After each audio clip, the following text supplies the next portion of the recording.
mars 83, et j'ai lancé un appel à tous les scientifiques, y compris les Américains, pour dessiner un programme de l'ESA, qui serait un programme, je ne savais pas encore que ça pourrait durer 20 ans, mais ça dure encore, je dois dire.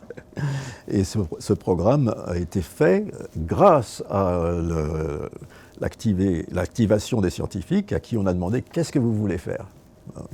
Alors, on a reçu des tas de propositions, il y en avait, je ne sais pas, presque une centaine. Et puis, on a organisé un comité des plus hautes instances possibles qu'on a trouvé dans les laboratoires pour analyser ces propositions.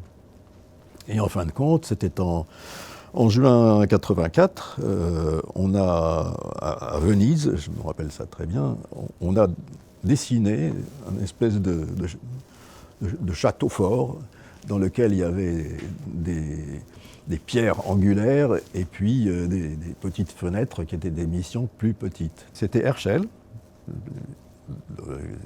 qui était une grosse mission d'infrarouge dans le domaine submillimétrique. C'était SOHO, le satellite d'observation solaire.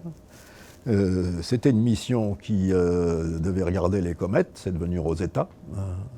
Et puis l'autre, c'était la mission Cluster, qui regarde le champ magnétique de la Terre dans la magnétosphère. Ce que nous souhaitions quand nous avons créé l'IAS, c'était être capable de tenir, comme on dit, tous les bouts de la chaîne d'un programme spatial, depuis la conception en amont, c'est-à-dire le développement par recherche et développement, recherche et technologie, R&T, des technologies dont on aura besoin dans 5, 10, 15, 20 ans pour que l'ambition scientifique soit en accord avec un défi technologique dont on aura démontré la pertinence et la capacité de le surmonter. On veut être capable de faire de la R&T, puis ensuite de répondre aux appels d'offres pour être sélectionné sur une mission, puis ensuite de développer l'instrument lui-même, qui est le cœur, jusqu'à l'étalonnage, puis ensuite de faire les opérations dans l'espace, puis pour l'acquisition des données, puis ensuite acquérir effectivement les données, les archiver, et faire tout le travail scientifique autour de ces données jusqu'à l'interprétation, la publication des résultats et ensuite leur popularisation. Tenir tous les bouts de la chaîne, c'est ce qu'on a souhaité faire et on a souhaité en plus le faire dans tous les domaines possibles auxquels nous avions accès depuis la cosmologie jusqu'au système solaire. L'IAS a été impliqué dans la quasi-totalité des grandes missions européennes en particulier, mais également à beaucoup de projets en collaboration avec la NASA, le Japon et d'autres agences, la Russie et d'autres. Donc effectivement, on est vraiment de plein pied là-dedans. La planétologie n'est pas le seul secteur scientifique. Il y a aussi de la physique solaire et de l'astrophysique, en particulier la cosmologie et les milieux froids, les gaz. Et ça permet à l'IAS de s'adapter aux montées en puissance ou aux phases un peu plus faibles dans chacun des trois secteurs, pour continuer à avoir un plan de charge particulièrement intéressant, non seulement pour les équipes scientifiques, mais pour les équipes techniques.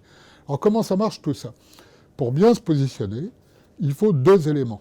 D'abord, des atouts scientifiques, c'est-à-dire des porteurs de projets qui sont reconnus dans leur domaine comme étant capables de mener ces projets et de les exploiter scientifiquement, donc il faut des bons scientifiques et des scientifiques reconnus.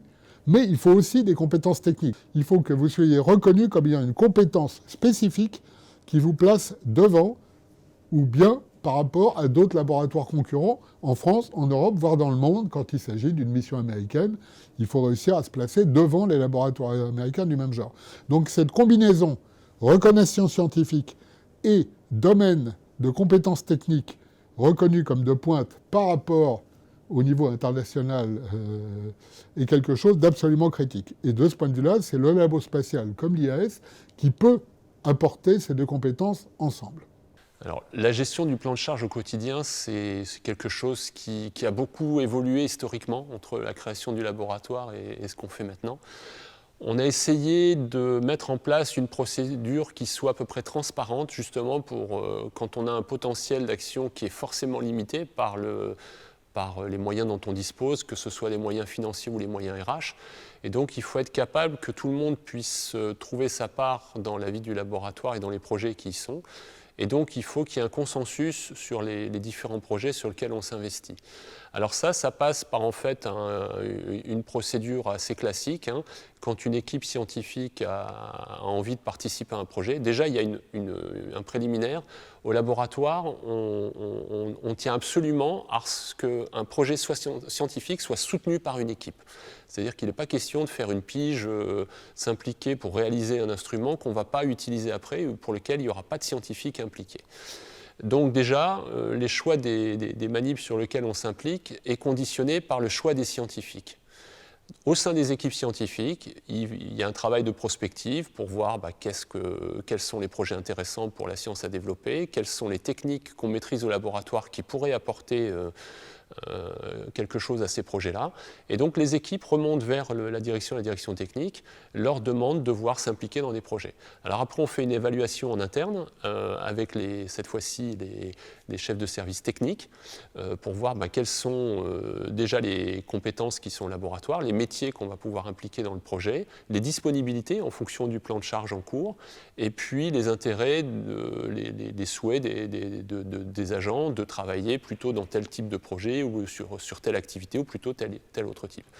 Et puis, une fois qu'on a toutes les cartes en main, on recherche le consensus, en général au niveau d'un groupe composé de la direction technique, plus les responsables des équipes scientifiques et les chefs de service technique.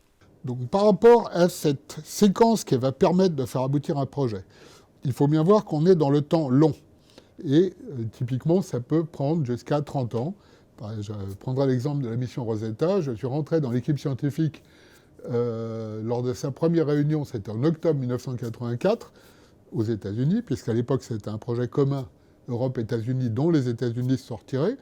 Et la mission s'est terminée avec succès en septembre 2016, c'est-à-dire 32 ans plus tard. Et bien entendu, derrière, on a continué à exploiter les données et à faire des articles scientifiques, et jusqu'à encore très récemment. Alors, pourquoi ce temps long ? Il faut déjà avoir la compétence technique. Donc, en amont, vous pouvez déjà avoir ce qu'on appelle la recherche et développement.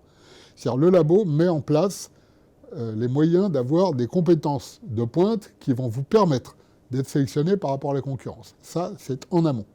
Ensuite, les scientifiques et les équipes techniques, surtout les scientifiques, doivent promouvoir un projet. Il faut voir que dans le contexte européen, c'est quelque chose qui ne va pas de soi. Pendant toute la période 90-2020, typiquement, il y avait des types de projets, les missions moyennes, pour lesquelles vous aviez jusqu'à 40 propositions pour une mission retenue. Succès est faible, mais fort heureusement, les bons projets ne meurent jamais, vous pouvez les reproposer, ils peuvent être repris par une autre agence. C'est arrivé à certains des projets que j'ai portés, comme par exemple un rendez-vous multiple d'astéroïdes qui avait été proposé, c'était prématuré d'ailleurs en 1983, il a été repris par la NASA, ça s'est appelé Dawn, et il a été lancé en 2004, et s'est terminé avec succès en 2016. Mais même à l'Agence spatiale européenne, vous avez par exemple un projet comme Plateau, qui avait été proposé dès 1996 sous un autre nom. Et il est passé en 2016. Donc tout espoir n'est pas perdu, mais parfois il faut insister. Les projets spatiaux, ça ne tombe pas des arbres. Il faut aller les chercher, il faut les promouvoir, il faut les défendre avec constance. Parfois ça ne vient pas tout de suite, mais quand le projet est bon, il finit par passer. Moi j'ai eu la chance que beaucoup des projets que j'ai défendus sont passés. Alors l'une des méthodes, c'est de se mettre de l'autre côté de la barricade. Les scientifiques ont tout intérêt à se positionner aussi dans les comités qui vont sélectionner les projets. Non pas pour défendre uniquement leur bout de gras, mais pour être impliqués dans ce processus de choix.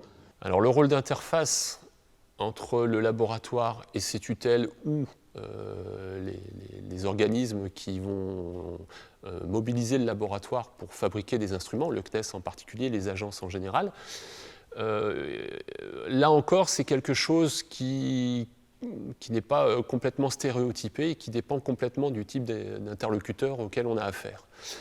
En général, quand on est directeur de laboratoire, on a souvent un rôle, on se positionne en tout cas souvent comme médiateur, avec des points de vue relativement compliqués, c'est-à-dire par exemple le laboratoire qui dit on a besoin de telle chose pour faire tel projet, on a besoin de personnel, il y a un tel et un tel qui partent en retraite, il faut les remplacer, et les tutelles qui nous expliquent comment nous en passer.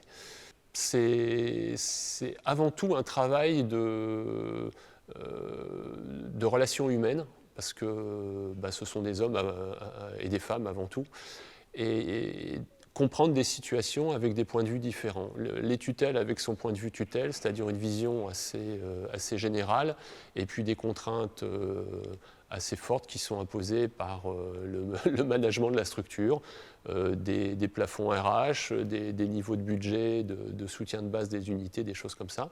Avec les agences, c'est un petit peu différent parce que les agences ne sont pas tutelles, au sens où les personnels qui sont dans les laboratoires n'appartiennent pas aux agences. Donc par rapport à une agence, nous on est maître d'œuvre, eux sont maîtres d'ouvrage. Voilà la relation assez classique.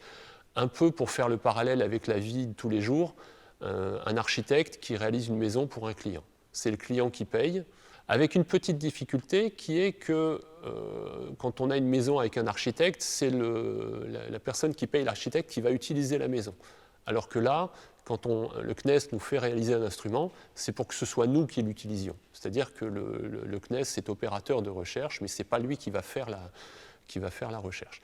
Donc voilà, la difficulté, en fait, elle est à trouver le juste milieu entre la part laboratoire qui a sa vision, qui a son objectif scientifique, ses objectifs scientifiques, qui veut développer une science, qui a ses idées, et puis les gens qui fournissent les moyens, qu'il faut réussir à convaincre que les choix qui sont faits par le laboratoire sont les bons et vont dans la bonne direction.